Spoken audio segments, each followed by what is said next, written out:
Hello friends, study class 0.2 में आपका स्वागत है। I am Sonu. दोस्तों, आज हम बात करेंगे क्लास 12th ज्योग्राफी, इकाई 3 अध्याय 7 तृतीय और चतुर्थ क्रियाकलाप। जब आप बीमार पड़ते हैं, आप किसी डॉक्टर को बुलाते हैं अथवा आप पारिवारिक डॉक्टर के पास जाते हैं।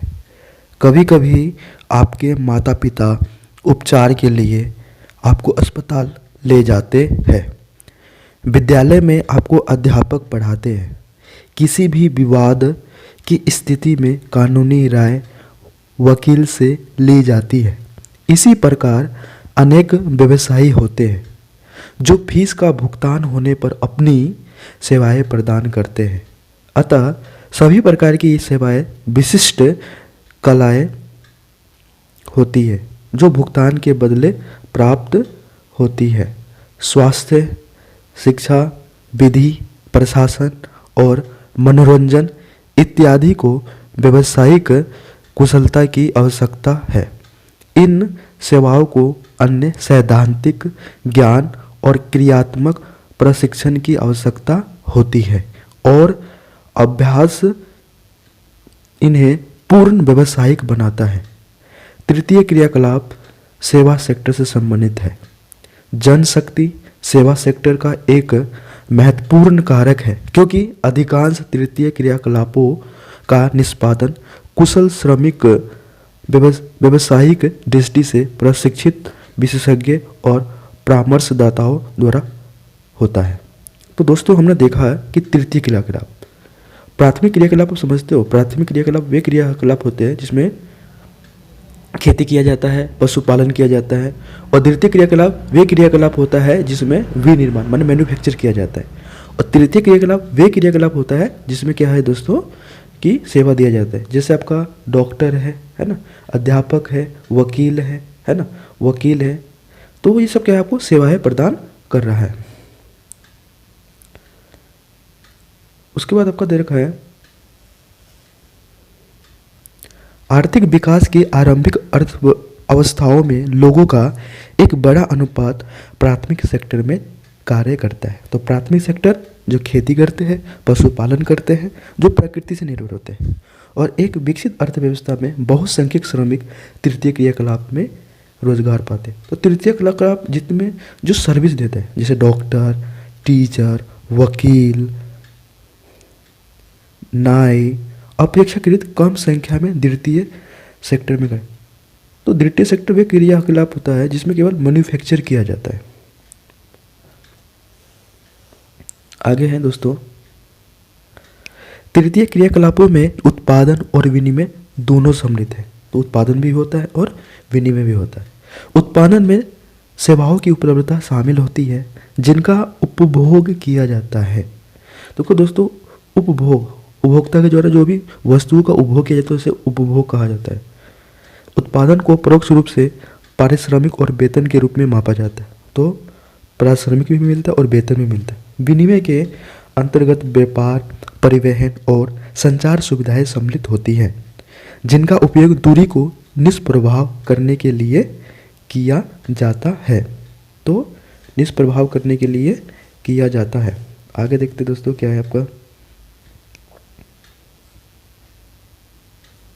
इसलिए तृतीय क्रियाकलाप में मूर्त वस्तुओं के उत्पादन के बजाय सेवाओं का व्यावसायिक उत्पादन सम्मिलित होता है। वे भौतिक कच्चे माल के प्रक्रमण में प्रत्यक्ष रूप से सम्मिलित नहीं होते।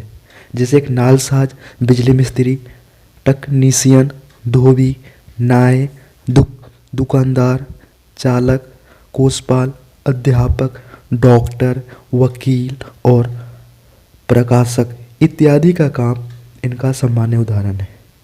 तो नालसाज, बिजली मिस्त्री, तकनीशियन, धोबी, नाई, दुकानदार, चालक, कोषपाल, अध्यापक, डॉक्टर, वकील और प्रकाशक इत्यादि का काम इनका सामान्य उदाहरण है। द्वितीय और तृतीय क्रियाकलाप में मुख्य अंतर यह है कि सेवाओं द्वारा उपलब्ध विशेषज्ञता, उत्पादन तकनीकों, मशीनरी और फैक्ट्री प्रक्रियाओं की अपेक्षा कर्मियों की विशिष्टीकृत कुशलताओं और अनुभव और ज्ञान अनुभव और ज्ञान पर निर्भर करती है।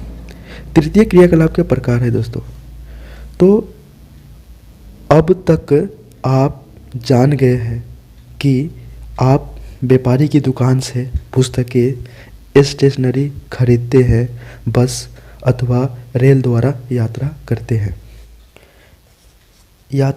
हैं, पत्र भेजते हैं, दूरभाषा पर बातें करते हैं और अध्ययन के लिए अध्यापकों की रुग्ण माने होता है दोस्तों बीमारी, है ना, रुग्ण होने पर डॉक्टर की सेवाएं प्राप्त करते हैं। इस प्रकार व्यापार, परिवहन, संचार और सेवाएं कुछ तृतीय क्रियाकलाप है जिनकी इस सेक्टर में चर्चा की गई है। चार्ट 7.1 तृतीय क्रियाकलापों के वर्गीकरण का आधार प्रस्तुत करता है। सेवा सेक्टर, तृतीय क्रियाकलाप, चतुर्थ क्रियाकलाप, पंचम क्रियाकलाप। तृतीय क्रियाकलाप व्यापार एवं वाणिज्य, परिवहन, संचार, सेवाएं। चतुर्थ क्रियाकलाप सूचना आधारित, अनुसंधान एवं विकास आधारित। पंचम क्रियाकलाप विशेषज्ञ, निर्णयकर्ता, परामर्शदाता, नीति निर्धारक। व्यापार, थोक व्यापार और फुटकर व्यापार। थोक व्यापार में नगरीय, ग्रामीण मंडियाँ। उसके बाद देखा दोस्तों फुटकर व्यापार नगरीय और ग्रामीण। नगरीय माने शहर और ग्रामीण माने गांव। ग्रामीण में आपका है आवधिक बाजार, हाट बाजार, फेरी, लोक वितरण और स्कीम। उसके बाद आपका देखा है इसमें नगरीय श्रृंखला भंडार, डाक ऑर्डर, सुलभ बाजार केंद्र, लोक वितरण योजना। डाक ऑर्डर में आपका है दूरभाषा और इंटरनेट। उसके बाद देखते हैं परिवहन, रेल जाल तंत्र, सड़क जाल तंत्र, जल, वायु। जल में आपका आंतरिक महासागरीय, वायु में आपका यात्री सेवा, वायु में आपका है महासागरीय यात्री सेवा और माल सेवा। संचार, परिवहन के साधन, दूरसंचार और दृश्य और श्रव्य। दूरसंचार में दूरभाषा में आपको क्या देखा है दोस्तों, भू लाइन और मोबाइल फोन। दृश्य श्रव्य में फिल्में, रेडियो, टीवी, मुद्रण और मीडिया। दृश्य मैंने जिसमें देख भी सकते हैं और सुन भी सकते हैं। मुद्रण मीडिया, समाचार पत्र और पत्रिकाएं। सेवाएं, मौद्रिक बैंकिंग, बीमा, अचल संपदा, व्यक्तिगत और व्यावसायिक, व्यक्तिगत, सरकारी और गैर सरकारी संगठन। व्यापार और वाणिज्य, व्यापार वस्तुतः अन्यत्र उत्पादित मदों का क्रय माने खरीदना, बिक्री माने बेचना है। फुटकर और थोक व्यापार अथवा वाणिज्य की सभी सेवाओं का विशिष्ट उद्देश्य लाभ कमाना है। यह सारा काम कस्बों और नगरों में होता है जिन्हें व्यापारी केंद्र कहा जाता है। तो कस्बों और नगरों में होता है जिन्हें व्यापारी केंद्र कहा जाता है। दोस्तों फुटकर व्यापार होता है जैसे आप अपने आसपास के राशन की दुकान देखते हैं जहाँ पे 100 ग्राम से 100 ग्राम की चीज़ें मिल जाती है। थोक व्यापार का मतलब होता है वहाँ पे जो यहाँ पे 100 ग्राम की चीज़ें नहीं मिलती है। स्थानीय स्तर पर वस्तु विनिमय से लेकर के अंतर्राष्ट्रीय सोपान पर मुद्रा विनिमय तक व्यापार के उत्थान ने अनेक केंद्रों और संस्थाओं को जन्म दिया है, जैसे व्यापारी केंद्र अथवा संग्रहण और वितरण बिंदु। व्यापारी केंद्रों को ग्रामीण माने गांव, नगरीय माने शहर, विपणन माने क्या होता है दोस्तों, विपणन है ना, विपणन माने होता है बाजार, केंद्रों में विभक्त किया जा सकता है। तो ग्रामीण विपणन माने बाजार केंद्र, ग्रामीण बाजार केंद्र निकटवर्तीय बस्तियों का घोषणा करते हैं। ये अर्धनगरीय केंद्र होते हैं। ये अत्यंत अल्पवर्धित प्रकार के व्यापारिक केंद्रों के रूप में सेवा करते हैं। यहाँ व्यक्तिगत और व्यावसायिक सेवाएं सुविकसित नहीं होती। ये स्थानीय संग्रहण और वितरण केंद्र होते हैं। इनमें से अधिकांश केंद्रों में मंडियाँ, थोक बाजार और फुटकर व्यापार क्षेत्र भी होते हैं। ये स्वयं में नगरीय केंद्र नहीं है। सोम में नगरीय केंद्र नहीं है, किंतु ग्रामीण लोगों की अधिक मांग वाली वस्तुओं और सेवाओं को उपलब्ध कराने वाले महत्वपूर्ण केंद्र हैं। ग्रामीण क्षेत्रों में आवधिक बाजार, ग्रामीण क्षेत्रों में जहां नियमित बाजार नहीं होते, विभिन्न कालिक अंतरालों पर स्थानीय आवधिक बाजार लगाए जाते हैं। ये साप्ताहिक पाक्षिक बाजार होते हैं। यह जहां परिग्रामीण क्षेत्रों से लोग आकर के समय समय पर अपनी आवश्यक ज़रूरतों को पूरा करते हैं, और ये बाजार निश्चित तिथि दिन पर ही लगते हैं और एक स्थान से दूसरे स्थान पर लगते रहते हैं। दुकानदार इस प्रकार सभी दिन व्यस्त रहते हैं और यह एक विस्तृत क्षेत्र को सेवा प्रदान करते हैं। तो दोस्तों इसमें क्या है, साप्ताहिक माने सप्ताह में लगता है, पाक्षिक माने 15 दिन में लगता है, और मंथली माने महीना में बाजार लगता है। कभी इस इलाके में कभी इस इलाके में, तो टाइम व्यापारियों का फिक्स होता है। नगरीय बाजार केंद्रों में और अधिक विशिष्टीकृत नगरीय सेवाएं मिलती है। इनमें न केवल साधारण वस्तुएं और सेवाएं बल्कि लोगों द्वारा वांछित अनेक विशिष्ट वस्तुएं और सेवाएं भी उपलब्ध होती है। नगरीय केंद्र इसलिए विनिर्मित पदार्थों के साथ साथ विशिष्टीकृत बाजार भी प्रस्तुत करते हैं, जैसे श्रम बाजार, आवासन है ना, आवासन, अर्धनिर्मित एवं निर्मित उत्पादों का बाजार है। इनमें शैक्षिक संस्थाओं, व्यवसायिकों की सेवाएं जैसे अध्यापक, वकील, परामर्शदाता, चिकित्सक, दांतों का डॉक्टर और पशु चिकित्सक आदि उपलब्ध होते हैं। आगे है आपका फुटकर व्यापार। यह वह व्यापारिक क्रियाकलाप है जो उपभोक्ताओं को वस्तुओं के प्रत्यक्ष विक्रय से बेचने से संबंधित है। अधिकांश फुटकर व्यापार केवल विक्रय से नियत प्रतिष्ठानों और भंडारों से संपन्न होता है, जैसे फेरी, रेहड़ी, ट्रक, द्वार से द्वार, डाक, आदेश, दूरभाष, स्वचालित बिक्री मशीनें तथा इंटरनेट फुटकर बिक्री के भंडार रहित उदाहरण हैं। तो फेरी, रेहड़ी, ट्रक, द्वार से द्वार, डाक, आदेश, दूरभाष, स्वचालित बिक्री मशीनें तथा इंटरनेट फुटकर बिक्री के भंडार रहित उदाहरण हैं। भंडारों पर और सामग्री। फुटकर व्यापार में बृहद स्तर पर सबसे पहले नवाचार लाने वाले उपभोक्ता सहकारी समुदाय थे। विभागीय भंडार वस्तुओं की खरीद और भंडारों के विभिन्न अनुभागों में बिक्री के सर्वेक्षण के लिए विभागीय प्रमुखों को उत्तरदायित्व और प्राधिकार सौंप देते हैं। श्रृंखला भंडार दोस्तों इम्पोर्टेंट क्वेश्चन है।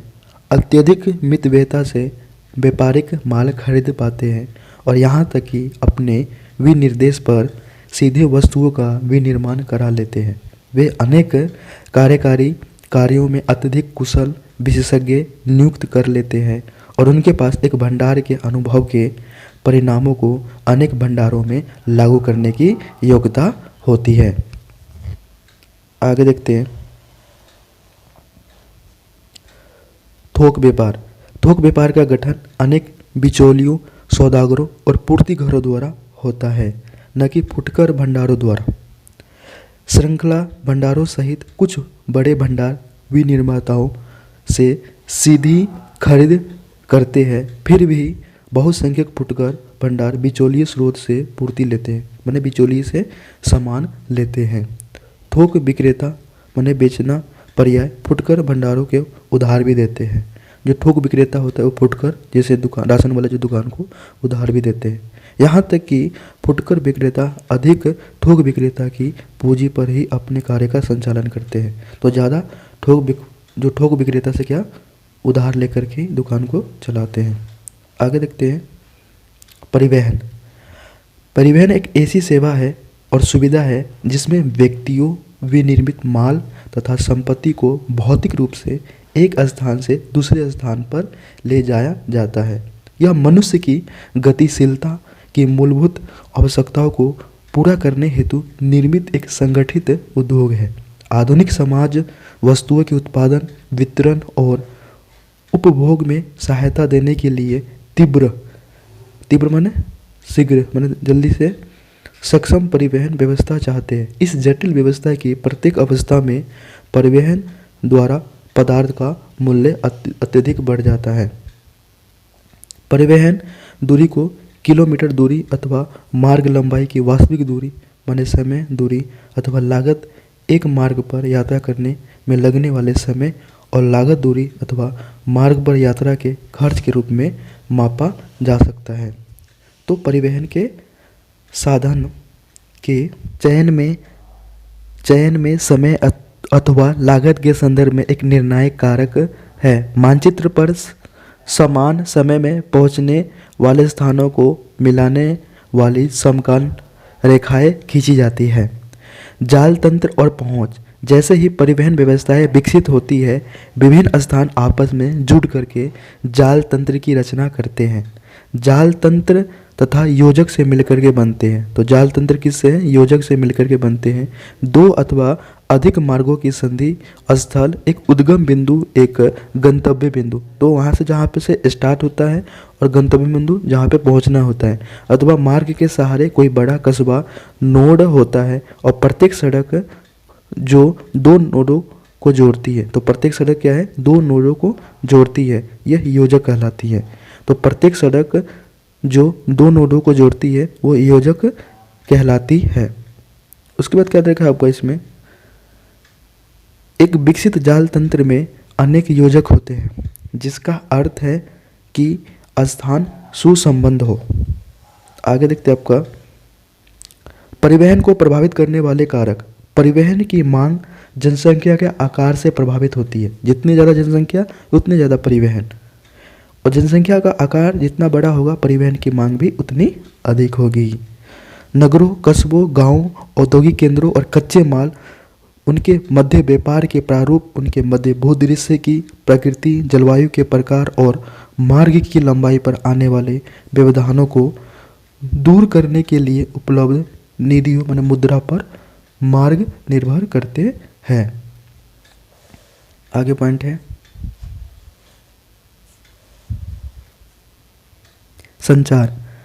संचार सेवाओं के में शब्दों और संदेशों तथा तथ्यों और विचारों का प्रेषण सम्मिलित है। लेखन के आविष्कार ने संदेशों को संरक्षित किया है। संचार को परिवहन के साधनों पर निर्भर करने में सहायता की है। यह वास्तव में हाथ, पशुओं, नाव, सड़क, रेल तथा वायु द्वारा परिवहित होते थे। यही कारण है कि परिवहन के सभी रूपों को संचार पथ कहा जाता है। जहाँ परिवहन जाल तंत्र सक्षम होता है, वहाँ संचार का फैलाव सरल होता है। मोबाइल, दूरभाष और उपग्रहों जैसे कुछ विकासों ने संचार को परिवहन से मुक्त कर दिया है। पुराने तंत्रों के सस्ता होने के कारण संचार के सभी रूपों का साहचर्य पूर्ण रूप से समाप्त नहीं हुआ है। अतः पूरे विश्व में अभी भी विशाल मात्रा में डाक का निपटारण डाकघरों द्वारा ही हो रहा है। कुछ संचार सेवाओं की चर्चा नीचे की गई है। दूरसंचार का प्रयोग विद्युतीय प्रौद्योगिकी के विकास से जुड़ा है। संदेशों को भेजे जाने की गति के कारण इसने संचार में क्रांति ला दी है। समय सप्ताहों से मिनटों में घट गया और मोबाइल दूरभाषा जैसी न्यूनतम उन्नति ने किसी भी समय कहीं से भी संचार को प्रत्यक्ष अथवा तत्काल बना दिया। तो मोबाइल फ़ोन से कहीं भी जल्दी से जल्दी हम सूचनाओं को पहुंचा देते हैं। तार प्रेषण, मोर्स कोड, टेलेक्स अब लगभग भूतकाल की वस्तुएं बन गई हैं। रेडियो और दूरदर्शन भी समाचारों, चित्रों, दूरभाष कालों का पूरे विश्व में विस्तृत श्रोताओं को प्रसारण करते हैं और इसलिए इन्हें जनसंचार माध्यम कहा जाता है। तो समाचारों, चित्रों, दूरभाष कालों का पूरे विश्व में विस्तृत श्रोताओं को प्रसारण करते हैं और इसलिए इन्हें जन माने लोगों का संचार माध्यम कहा जाता है। वे विज्ञापन एवं मनोरंजन, विज्ञापन एवं मनोरंजन के लिए महत्वपूर्ण है। समाचार पत्र विश्व के सभी कोनों से घटनाओं का प्रसारण करने में सक्षम होते हैं। उपग्रह संचार पृथ्वी और अंतरिक्ष से सूचना का प्रसारण करता है। इंटरनेट ने वैश्विक संचार तंत्र में वास्तव में क्रांति ला दी है। आगे देखते हैं सेवाएं विभिन्न स्तरों पर पाई जाती है। कुछ सेवाएं उद्योगों को चलाती है, कुछ लोगों को और कुछ उद्योगों को। दोनों को उदाहरणतः परिवहन तंत्र निम्न स्तरीय सेवाएं जैसे पंसारी की दुकान, धोबी की घाट। उच्च स्तरीय सेवाओं अथवा लेखाकार, परामर्शदाता और काय चिकित्सक जैसी अधिक विशिष्टीकृत सेवाओं की अपेक्षा अधिक सामान्य और विस्तृत है। सेवाएं भुगतान कर सकने वाले व्यक्तिगत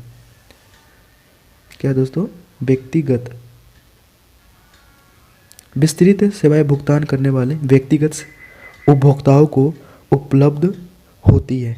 माली, धोबी, नाई मुख्य रूप से शारीरिक श्रम करते हैं। माली आपका धोबी है, नाई है, मुख्य रूप से शारीरिक श्रम करते हैं। अध्यापक, वकील, चिकित्सक, संगीतकार और अन्य मानसिक श्रम करते हैं। अनेक सेवाएं अब नियमित हो गई है। महामार्गों एवं सेतुओं का निर्माण, अनुरक्षण, अग्निशमन विभागों का अनुरक्षण और शिक्षा की पूर्ति अथवा पर्यवेक्षण और ग्राहक सेवा महत्वपूर्ण सेवाओं में से है, जिनका पर्यवेक्षण अथवा निष्पादन पर्याय सरकारों अथवा कंपनियों द्वारा किया जाता है। राज्य और संघ विधान से परिवहन, दूरसंचार, ऊर्जा और जलापूर्ति जैसी सेवाओं के विपणन माने बाजार के पर्यवेक्षण और नियंत्रण के लिए निगमों की स्थापना की है।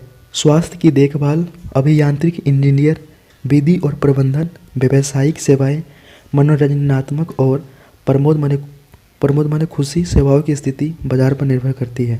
मल्टीप्लेक्स और रेस्तराओं की स्थिति केंद्रीय व्यापार क्षेत्र CBD के अंदर अथवा निकट हो सकती है, जबकि गोल्फ कोर्स ऐसे स्थान पर बनाया जाएगा जहां भूमि की लागत CBD की अपेक्षा कम होगी। दैनिक जीवन में काम को सुविधाजनक बनाने के लिए लोगों को व्यक्तिगत सेवाएं उपलब्ध कराई जाती है। कामगार रोजगार की तलाश में ग्रामीण माने गांव क्षेत्रों से प्रवास करते हैं और अकुशल होते हैं, माने किसी भी कार्य करने को उसके पास कुशल नहीं होता। वे मोची होते हैं, गृहपाल होते हैं, खानसाम होते हैं, माली जैसे घरेलू सेवाओं के लिए नियुक्त किए जाते हैं। इन्हें कम भुगतान माने कम पैसा दिया जाता है। कर्मियों का यह वर्ग असंगठित होता है। असंगठित माने ना इसको टाइम फिक्स होता है, ना टाइम पर सैलरी मिलता है। ऐसा एक उदाहरण मुंबई की डब्बा वाला सेवा है, जो पूरे नगरों माने शहर में लगभग 1,75,000 उपभोक्ताओं को उपलब्ध कराई जाती है। दोस्तों, अगर ये वीडियो आपको अच्छा लग रहा है तो लाइक, सब्सक्राइब एंड दोस्तों को शेयर कीजिएगा। जय हिंद, जय भारत।